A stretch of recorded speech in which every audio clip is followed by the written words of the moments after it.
Um, Hi. My name is Megan, and I get migraines. Something I've been dealing with for a really long time, and I'm kind of sick of it. I wanted to start this YouTube channel and have this be a place for me to come and kind of share how I'm feeling and what I'm going through. And yeah, and if you guys want to follow along on my journey, that's cool. I know a lot of people out there suffer worse than I do as well. So, yeah, I don't pretend to be a doctor. I don't pretend to get the worst migraines in the world. I just know they're really starting to impact my life in a pretty shitty way. And I need to do something about it. So yeah, started this YouTube channel as kind of a way to share it with you guys. So tell you a little bit about me, and yeah, then we'll go from there. As I said, my name's Megan. I'm 33 years old. I'm born and raised in Canada. I currently, right now, live in British Columbia in sunny Kelowna. It's a beautiful spot to live. I'm married. My husband and I have been together for 16 years, and we don't have kids. We do have 2 dogs. Yeah. Down to my migraines, I've been suffering with them since I was about 12. So they did come on with the onset of puberty. But I've never really been told, as I'm sure a lot of people out there watching this right now, never really been told what causes your migraines. Are they hormonal? Are they menstrual? Are they diet related? Are they weather related? There's just so many friggin' things that cause migraines that I think that's the struggle for a lot of people, is knowing what the trigger is.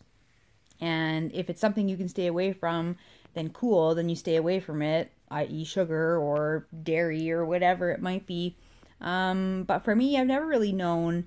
Gone through long periods of my life where I've been really healthy. I was vegetarian for a while. Gone through periods of my life where I've been very unhealthy. I smoked for a while as well. And nothing really seemed to play that much of a factor. When I was healthy, I still got migraines. When I was not being healthy, I still got migraines. So, yeah, so here I am.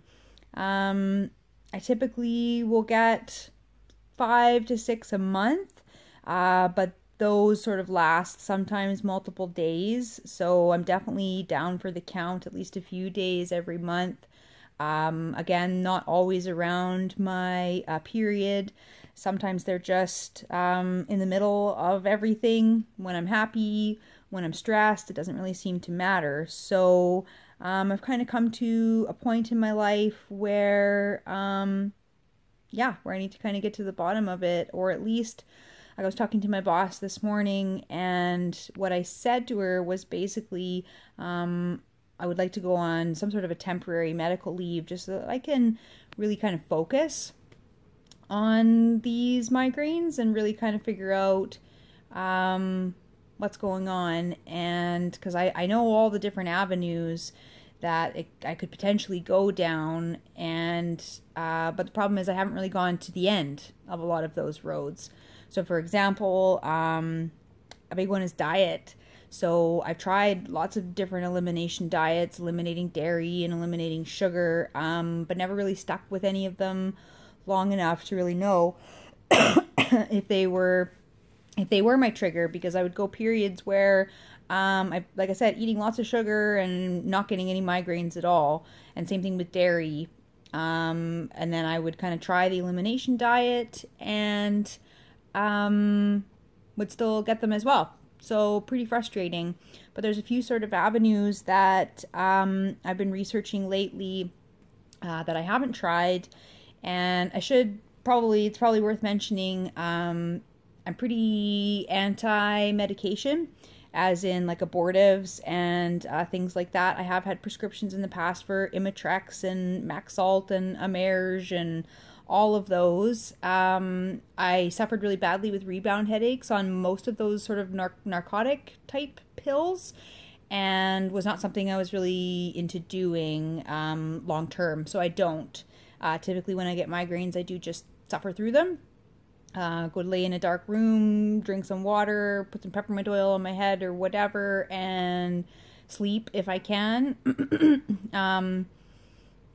Where was I going with that? Oh, yeah, just that. So probably a lot of the stuff that I'm going to talk about, you'll notice, is not prescription based for the most part. But there's a few avenues that I want to kind of bring up here. And if anybody has any feedback and wants to tell me their experiences with this stuff, that would be cool. So the first one that I'm actually going to try this afternoon is a chiropractic appointment. Pretty scared. I've always been pretty anti chiropractor because it sort of seemed like once you start going, you can't really stop going. And but yeah, I think that's kind of a silly reason to not go. You have to go and get your hair cut all the time too, so whatever, and that doesn't stop me from getting haircuts. So obviously there's the expense, but it is covered through my employer's benefits, which is nice. So yeah, so I'm going to try that avenue. I do have scoliosis. I was diagnosed with it at quite a young age. One of my femurs is almost 2 inches shorter than my other femur. So it kind of puts my back all out of whack right from the legs up. So, you know, sort of doesn't take a detective to figure out that potentially could be a reason for my migraines. So yeah, so we're going to go down that avenue and we're going to see what happens with that. Like I said, I am really nervous. But not nervous enough to continue living this way because it sucks. I saw a great quote today that said something to the effect of, I'm not disabled enough to be disabled, but I'm not abled enough to be not considered disabled, or something to that effect. And that's kind of where I felt, is like I'm not suffering every day from a really terrible chronic illness. Like a lot of people I know, like fibromyalgia or something like that. I'm generally pretty healthy otherwise. But it's coming to a point where I can't really make any plans in my life to kind of move forward, just because I never know when a migraine is going to sort of rear its ugly head. So yeah, so chiropractic, that's one of the first things I'm going to try. Another thing that I'm going to try, I have an appointment to talk to my doctor about in a couple days here, is testing my hormone levels. Again, something that's never been tested in the past, for me anyway. And like I said, my migraines don't always fall around my period. The one that I'm kind of experiencing right now currently did start the same day as the first day of my period. So it could be that. But again, never had any testing to kind of test my hormone levels. So yeah, so that's another avenue I'm going to go down. In addition to that, I've done a lot of reading about sort of supplements for people on migraines, and one that I'm going to talk to my doctor about is magnesium. So there's quite a bit of research around magnesium being good for people with migraines. And in addition to that, there's obviously some other a little more natural stuff. So we've probably all heard like feverfew and butterbur, and also taking a vitamin B12 complex supplement as well can help with people with migraines. So for me, my gut tells me it's kind of a cumulative thing. I don't think it's honestly anything in particular that's triggering my migraines. I think it's a combination of just not taking care of myself, not taking care of my diet and my well-being. And the really shitty thing is that by not taking care of myself and getting these migraines, I'm actually getting worse, right? Like in terms of my emotional well-being. Actually, yesterday afternoon, and you guys don't know me, but for those that do know me, I'm very low stress. I don't worry about things. But I think I may have experienced my first panic attack yesterday. I've been kind of dealing with a few days of migraines, and I said to my husband, I'm feeling pretty good right now. I think I can go to the grocery store and get us some stuff for dinner. And I don't know what I experienced because it wasn't like any other sort of migraine aura or anything else in the past that I've ever experienced. But I was getting some visual disturbances and like shortness of breath, and I was super hot and sweaty in an air-conditioned store.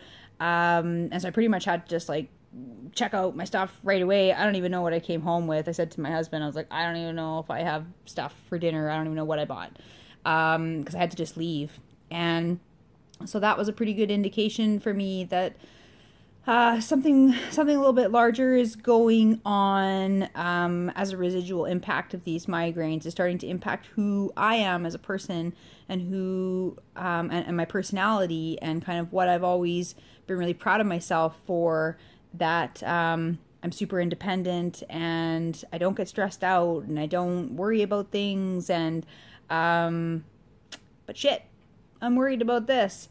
And not because I think I'm going to die or anything like that. I'm pretty certain people don't die from migraines. You can obviously die from strokes and things like that, but I've been told I'm not at risk for that. But this is not a way to live a life. And I don't know, this might be a new calling for me, but I want to help people with migraines, because if you're watching this right now, and I'm hoping somebody watches it, but we've all dealt with that stigma of being the person with the headache and having your super well-meaning, coworkers and friends try to tell you, the quick fixes, right? Like, well, are you hydrated enough? And are you sleeping well enough? And try this, try that. And, take an Advil. You'll feel better. Like, I swear to God, I'm going to punch someone in the face next time they tell me to take an Advil. And so that's kind of part of what I want to be an advocate for, is to put the word out there that, oh my God, these aren't just headaches.